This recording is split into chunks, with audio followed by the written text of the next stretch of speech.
O tema, uso de cannabis em animais.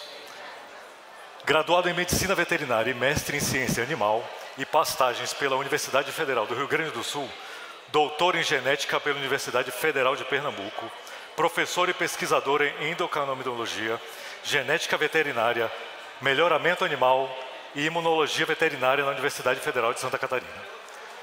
Coautor da Cannabis Therapy in Veterinary Medicine, A Complete Guide. Convidamos o doutor Eric Amazonas.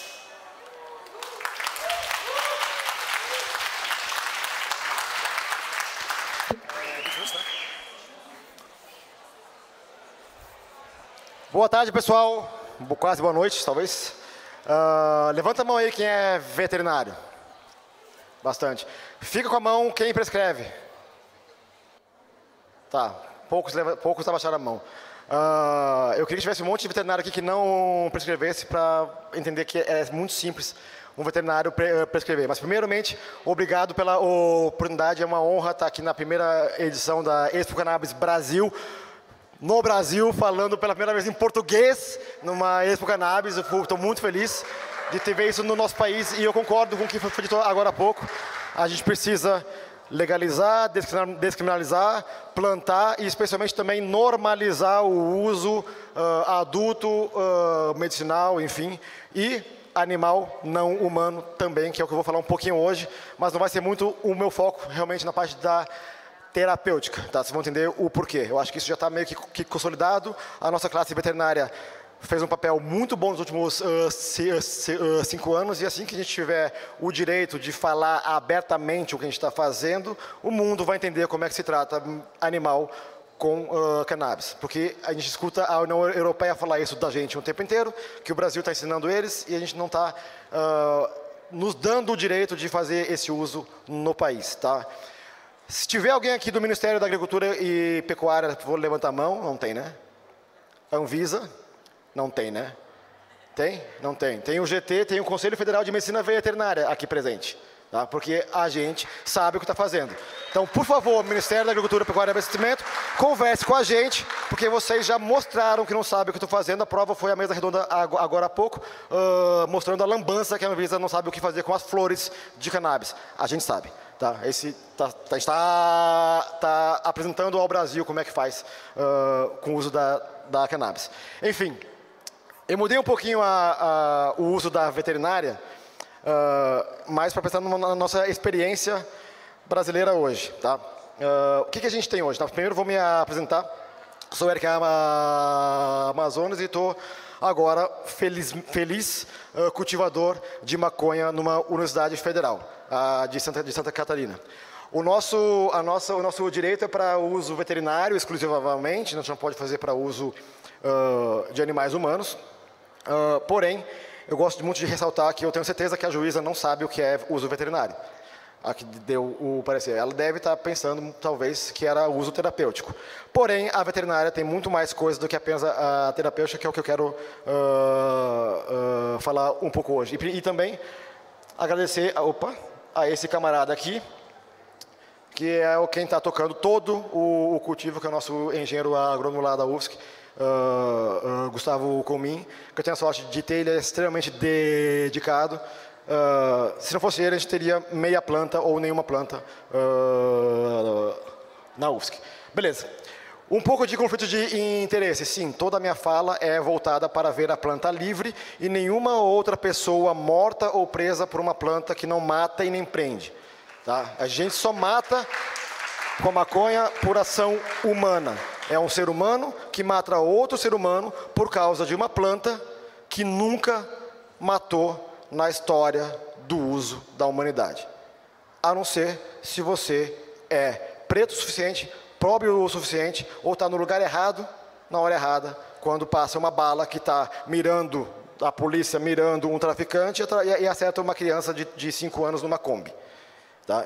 É isso que a gente faz com a cannabis. E eu não quero mais ver isso. E eu acho que o Brasil tem chance de ser líder global. A gente está falando do Brasil.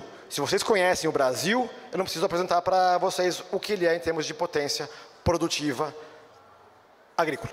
Né? Então, a gente está falando de uma coisa que poderia salvar um pouco mais rapidamente o nosso país, socialmente e economicamente. Tá? Então eu quero que o tomate e a cannabis tenha, ou a maconha tenham o mesmo status legal. E eu sempre achei que médicos não veterinários e médicos veterinários são médicos iguais. A única diferença é que o médico não veterinário é restrito a uma única espécie. E o médico veterinário não tem restrição a não ser essa única espécie.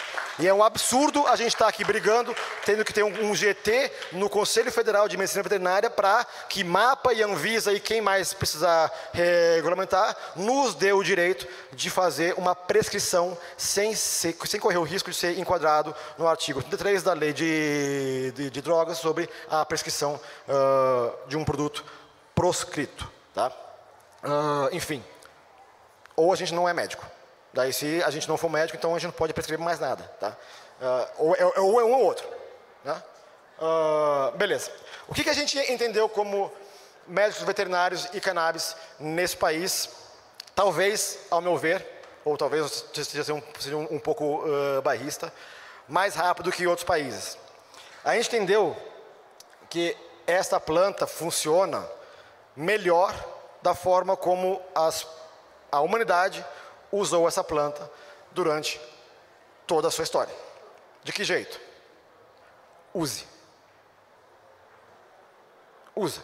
O que a gente sabe? A gente sabe que se você usar esta flor, seja ela in natura, seja ela extraída de uma forma que mantenha as propriedades que estão ali dentro, é seguro.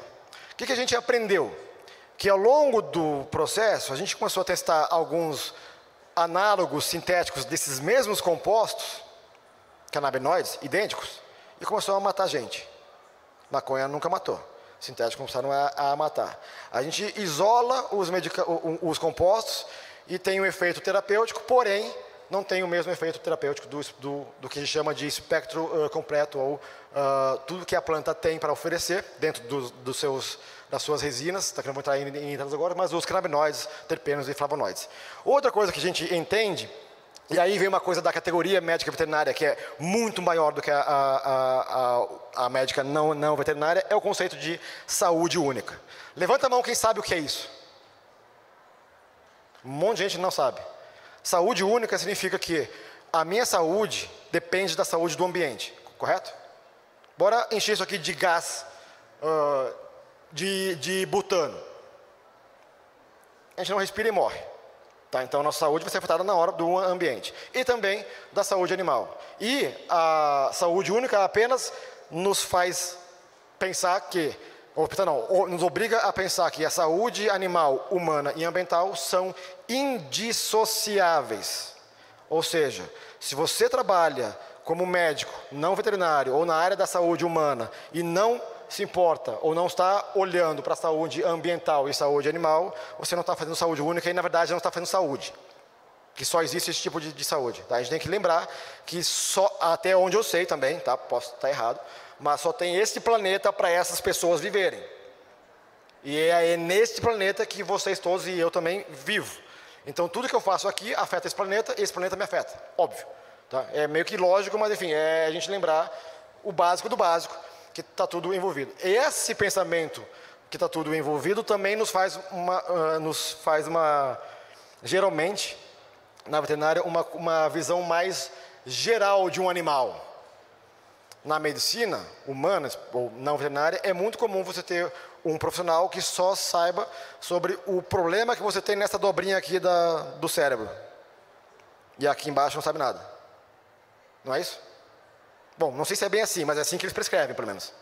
Que é um medicamento que faz alguma função no sistema nervoso central, que depois dá problema no rim, que dá problema no fígado, mas aí tem alguém renal para corrigir o problema que foi feito no neuro, que depois tem que achar alguém da endócrino para arrumar, enfim.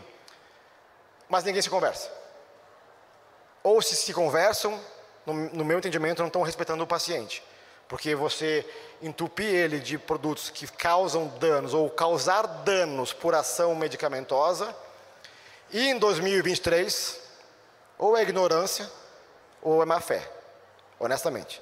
Tá? Porque a gente tem alternativas que poderiam estar sendo usadas. Tá? Enfim, E isso fez a gente lembrar de uma coisa importantíssima. Tá? Eu não vou entrar nos detalhes de sistema endocannabinoide, porque né, é grande demais para 20 minutos, e também não é o foco daqui. Mas esse sistema endocannabinoide é por onde tudo que a cannabis faz, é por onde ela atua.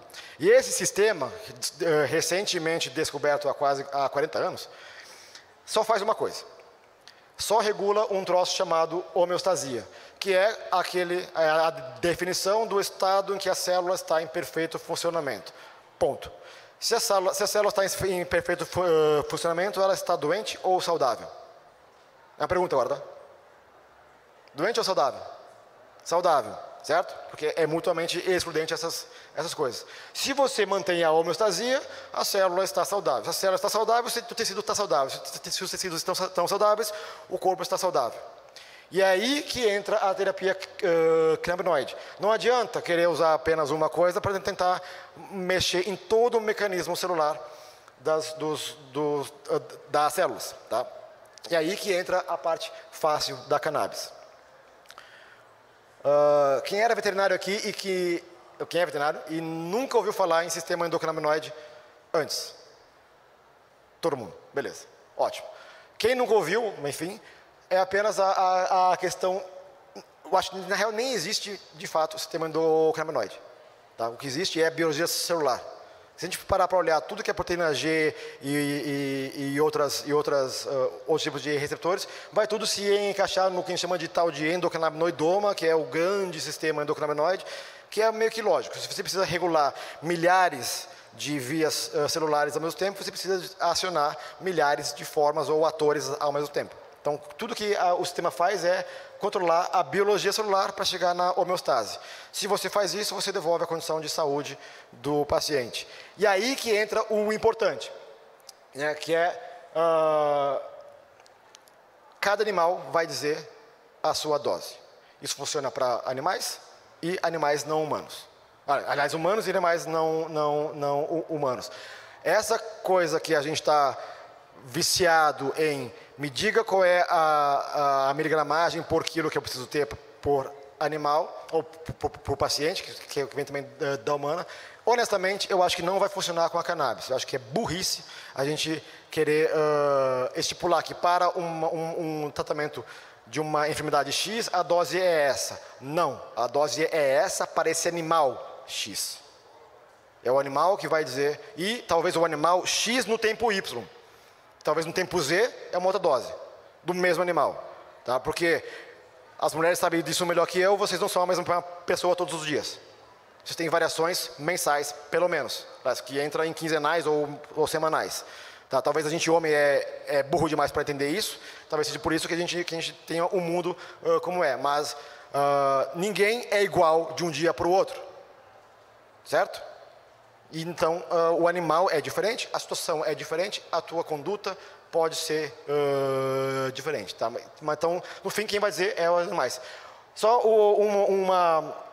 um parênteses aqui, a gente no Brasil tem feito coisas muito boas com os óleos nacionais. Associações e os médicos e veterinários têm conseguido muita coisa boa. A gente saiu de zero informação, zero, apenas com a noção e o conhecimento veterinário, profissional veterinário, olhando para o animal, vendo qual é a dose que se ajusta a ele, a gente saiu do zero para chegar hoje com óleos quantificados, a gente saber o que está fazendo e hoje a gente saber, eu não vou adiantar esses dados por causa de questões de publicações, que é de um amigo aqui do Joshua,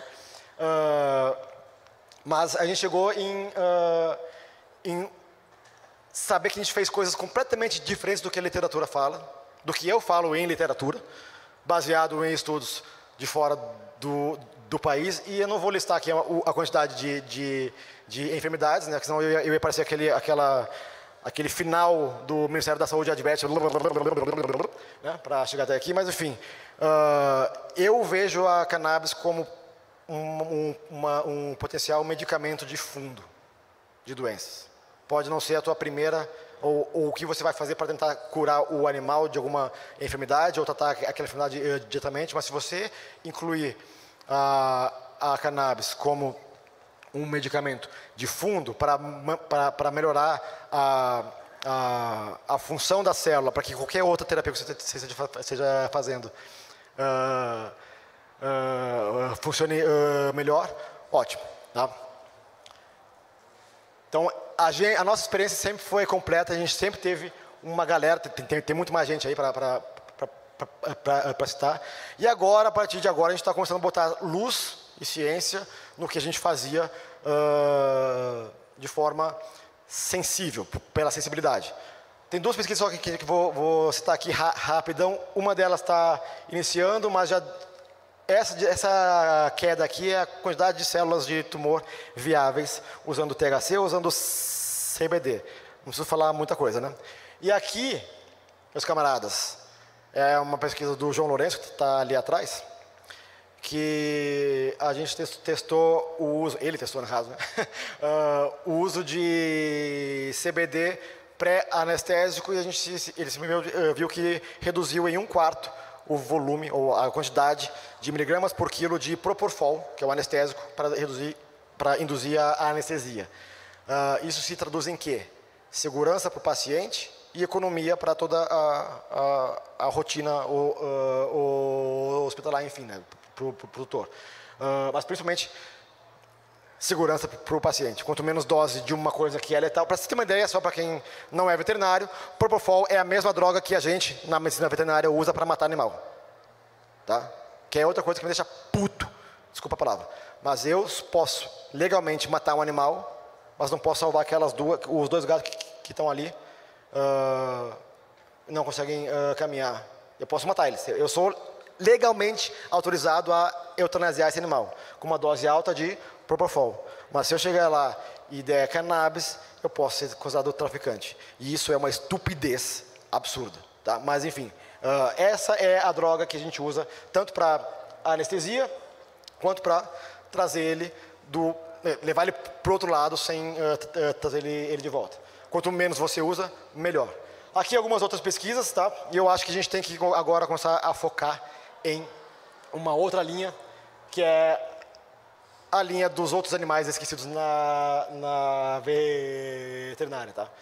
Qual a dose certa para cada animal? Cada animal vai dizer qual é a dose. Lembre disso, tá? O que a gente faz? O que a gente sempre fez e que a gente pegou isso do uso médico não veterinário e trouxe para veterinário da mesma forma. Começa devagar, sobe lento, certo? Isso já está meio que consolidado. Qual é o grande truque disso? Que algumas pessoas ainda se perdem. É esquecer de fazer isto. Olhar a cada troca de dose. Ou melhor, olhar, prestar atenção no comportamento do animal todo dia. Não é o veterinário que vai lá todo dia, claro, mas o tutor está sempre olhando e percebendo se tem alguma alteração para pior, né?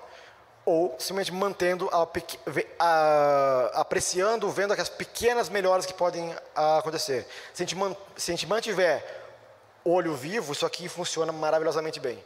E aí uma coisa que a gente vai trazer logo mais também é que as nossas doses são bem diferentes das doses de países fora do... países que não são o Brasil. Tá? A gente vai terminar esse levantamento, na verdade o Joshua vai terminar com a gente. E eu acho que isso vai ser talvez, ou uma revolução em termos de como a gente vai dosificar isso para os animais, ou de produtos em si. Tá? Sim, voltando aqui. Na minha concepção, isso aqui foi as minhas ideias desde do início, mas a gente pensar em qualquer doença inflamatória, tumores, dores em geral e condições neurológicas, para essas o veterinário deveria pensar em cannabis, talvez, não estou falando como único tratamento, mas estando no tratamento. A receita, ao meu ver, tem que ter canabinoides, no plural, em qualquer uma dessas condições. E mais um monte de outros. Tá? Lembrando que inflamação está 99% das doenças. O que a gente tem que fazer hoje, eu acho, do nosso ponto de vista, especialmente talvez a minha parte enquanto academia, e com o direito de cultivar cannabis para fins veterinários sem limite. A gente tem que botar esses dois camaradas aqui para conversar. MAPA e Anvisa. Estão conversando, especialmente pelas ações do GT, do Conselho Federal de Medicina Veterinária. Tá? Que domingo tem uma apresentação do Rodrigo Montezuma aqui sobre essa questão da possível regulamentação da cannabis para uso veterinário. E na UFSC a gente está formando o PODCAN, que é Polo de Desenvolvimento e Inovação em Cannabis, que tem uma visão de trazer para o país, para ajudar o país a saber o que fazer com o cultivo, ou como fazer o cultivo de cannabis e de cânhamo no país. Tá? A gente vai ser aberto, no mínimo, no máximo, em 10 anos, a gente vai estar em outra dimensão. A diferença é como é que a gente vai querer que o Brasil faça isso. Tá? Vocês acabaram de ouvir aqui a Magê, que é quem gerou esses dados. Tá? Numa estimativa lá embaixo, só o mercado PET de cães e gatos que hoje poderiam fazer uso de medicamento canábico no Brasil daria ao ano 1,45 bilhão de reais.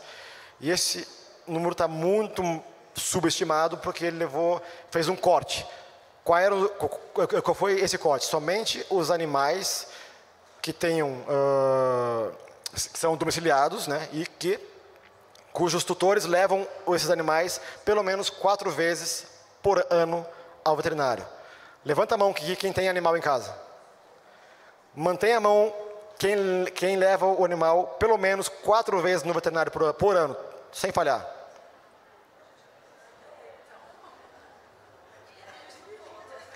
Animal que não é doente, então. Levam? Só animal. Poucos levam. O veterinário que leva, porque mora com ele. Enfim. Pouquíssimos, tá? Pouquíssimos. Por quê? Animal é levado ao veterinário, em geral, quando adoece. A gente não espera que ele adoeça 4 vezes ao ano. Ou animal que é doente. Então, foi só considerado animais que estão hoje com patologia que tem. Então, isso é um número muito baixo, 550 mil animais. Muito baixo. Mas, enfim, é um dado que a gente tem, mas eu estou falando que a gente precisa começar a olhar para os 95% outros da planta, cannabis. Porque tudo que a gente está falando aqui, tudo que a gente fala no Brasil é o uso medicinal. Uso medicinal que vem da flor. E todo o resto. Vai jogar fora? A gente tem muita grana envolvida aqui dentro, muitos produtos bons para o planeta, com muito maior sustentabilidade. Vocês viram lá um concreto em algum canto na feira, que absorve 50 quilos de carbono por quilo produzido, enquanto o concreto libera 250 quilos de carbono por quilo produzido. Como inverter os valores positivo e negativo, eu não sei nem fazer essa conta de quantas vezes mais é. Mas, sei lá, 5, 10, 20, sei lá, 50 vezes mesmo, não sei. Mas, enfim, é muitas vezes mais sequestro de carbono. O Paraguai pode se tornar hoje um país carbono neutro por causa do cultivo do cânhamo. Tá? Cânhamo tupi. Né, Gaston? Enfim, não sou eu que estou falando que isso é uma oportunidade para o Brasil, isso é a ONU falando. A ONU já disse que o uso do cânhamo industrial deveria, inclusive, ser incentivado nos países. E incentivado nos países, Ministério da Agricultura e Pecuária.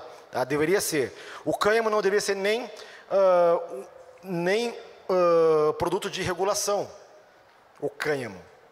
Deveria ser apenas um produto agropecuário, agrícola, como qualquer outro, para fazer o uso que fosse. E aí entra o PODCAN, ou, melhor dizendo assim, os PODCAN. Porque a gente já percebeu que um PODCAN no Brasil, ou o tamanho desse país, não dá. Então, vai ter um nascendo onde nós estamos, e a nossa função é juntar a ciência, recursos humanos e a tecnologia para gerar parques de inovação. O que vão fazer esses parques de inovação? Executar as coisas. A gente vai tentar botar vocês todos, os atores, em contato um com os outros para mapeando as melhores regiões para se implementar um parque de inovação, considerando todas as condições socioeconômicas, sociais, ambientais, enfim, pelo Brasil, para a gente sair da área veterinária, farmacêutica e também ir para têxtil, celulose alimentícia, biocombustíveis, bioconstrução, e vocês passam na feira aí para ver quais são as possibilidades de o que fazer com essa planta. Tá? Passar aqui rapidão, a gente tem todas as áreas, mas a nossa localização hoje vai ser fundada na UFSC de Curitibanos, lógico, né, que lá nós estamos, e a região de Curitibanos é maravilhosa pela sua localização. Tá? Isso aqui é Santa Catarina, tá? Esse estado aqui, para quem não conhece. Aqui está Florianópolis, tá? Estou bem longe de lá, mas estou numa posição muito privilegiada, que é bem no entroncamento de grandes polos industriais. Têxtil, o agroindustrial aqui, suínos, aves e bovinos de leite, e eu estou na região da madeira, ou seja, celulose e MDFs. Essa é uma região, é a região de Santa Catarina. E daqui para cá, dá 300 quilômetros, daqui para cá, 300 quilômetros, daqui para cá, 300 quilômetros, daqui para baixo, 300 quilômetros. Ou seja, num raio de 300 quilômetros, a gente tem basicamente uma possibilidade de fazer todas as indústrias, ou uma boa parte das indústrias. Tá? Uma coisa que já está acontecendo é uma parceria com a Santa Cannabis, e está saindo um primeiro parque de inovação em Itapoá, com a Santa Cannabis, a Terfito, a Fractal, a Ecológica, a Cannabionic, e acho que estou esquecendo mais uma ou duas startups aqui, mas enfim, juntar galera para fazer. Que é isso que está acontecendo no Brasil. Eu falei lá atrás, em 2017, que o Brasil não ia legalizar, ele ia ser legalizado, porque o mundo ia empurrar a legalização para o Brasil. É isso. O Brasil não está legalizado e já estamos trazendo a Expo Cannabis Brasil para o Brasil. Para o Brasil. Então, é isso que vai acontecer. Vai ser... é nós que vai fazer. É isso. Tá? Estamos fazendo, exatamente. Então, assim, é nós que estamos fazendo. Essa rede de colaboração foi o que deu para encaixar aqui, mas tem mais gente. E é isso, tá? Muito obrigado, e eu espero que realmente esse ano a gente consiga uma mudança para a veterinária. Esse mês, eu espero, ou em outubro. Exijo que ano que vem a gente tenha o direito de cultivo em larga escala nesse país, porque esse país precisa sair da dependência externa. A América Latina precisa sair da posição que ela sempre esteve de subjugada da América do Norte e da Europa. Já chega. Aqui tem uma potência muito grande dentro desse país, do resto da América Latina e Caribe, para ficar à mercê de o que os outros dizem, o que a gente faz. A gente tem que plantar maconha, e é agora. Muito obrigado.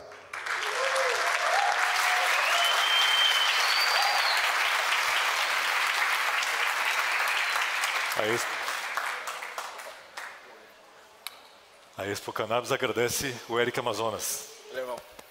Parabéns.